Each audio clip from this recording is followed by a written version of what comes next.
আসসালামু আলাইকুম, সবাই কেমন আছেন? আলহামদুলিল্লাহ ভালো আছি। যারা নতুন পেজে কাজ করতেছেন তাদের বিষয়ে আজকে কিছু কথা বলবো, আপনারা কথাগুলো শুনবেন মনোযোগ দিয়ে। যারা নতুন পেজে কাজ করেন তারা কন্টিনিউ 3-4টা করে রিল ভিডিও আপলোড করবেন, তাহলে তাড়াতাড়ি সফলতা পাবেন ইনশাআল্লাহ। প্রতিদিন ভিডিও আপলোড করবেন, একবারে নিউ তারা প্রতিদিনের ভিডিওগুলো আপলোড করবেন। মানুষের কথা শুনবেন না, মানুষে অনেক কিছুই বলবে আপনাকে, তো মানুষের কথাগুলো শুনবেন না। না শুনে আপনি নিজের মনে করে কাজ করবেন, ইনশাল্লাহ একদিন সফল হবেন। যারা নতুন একবারে তারা কন্টিনিউ ভিডিওগুলো দেওয়ার চেষ্টা করবেন, পেজে বেশি বেশি করে সময় দেবেন, তাহলে তাড়াতাড়ি সফলতা হবেন।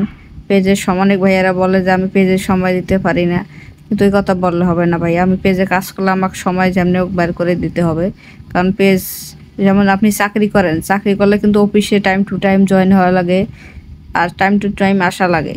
পেজও এরকম, আমরা এমন একটা প্ল্যাটফর্মে কাজ করি যে সব সময় এখানে প্রেজেন্ট থাকা লাগবে। অনেকে বলে যে আমার সময় নাই,